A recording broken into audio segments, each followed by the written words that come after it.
नमस्कार मित्रांनो, चला आज म्हटलं सकाळी सकाळी उठलो, मोठ्या ट्रॅक्टरला नागर जोडले आणि निघालो नागरायला.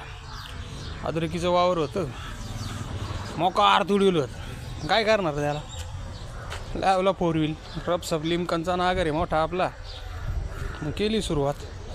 1-1.5 तासात अर्ध्याला हानीत आणलं पहा तुम्ही. मग काय रप केली सुरुवात.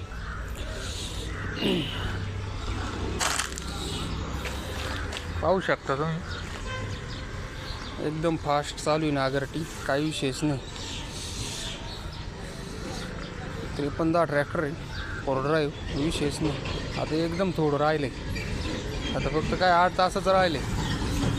नेमकी पाईपलाईन लिकेज झाली, पाईपलाईन फुटली. मग काय सामान घेऊन आलो, लीक काढलं. म्हणलं आता चला ट्रॅक्टर लावून देऊन कांद्याची ट्रिप भरून कांदे घेऊन जायची पिंपळगाव मार्केटला. मग निघालो पिंपळगाव मार्केटला, ट्रॉली आणायला. तिकडं ट्रॅक्टर भरायला आलो. आता तिथं आलो, तो ट्रॅक्टर भरायचा बाकी होता थोडा. मग तो पूर्ण भरून झाला ट्रॅक्टर. राहिले तर 7-8 जाळ्या त्या टाकून घेतल्या. आता काय म्हटलं ट्रॅक्टर बांधू आणि निघू. मग ट्रॅक्टर बांधून घेतला, निघालो.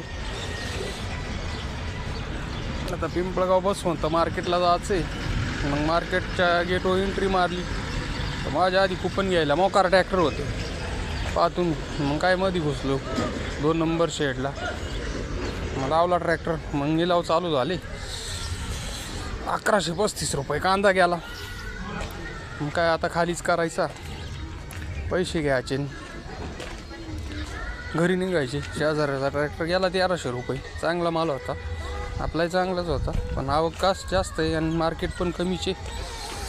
तर मग मित्रांनो, कसा वाटला पहिला ब्लॉग.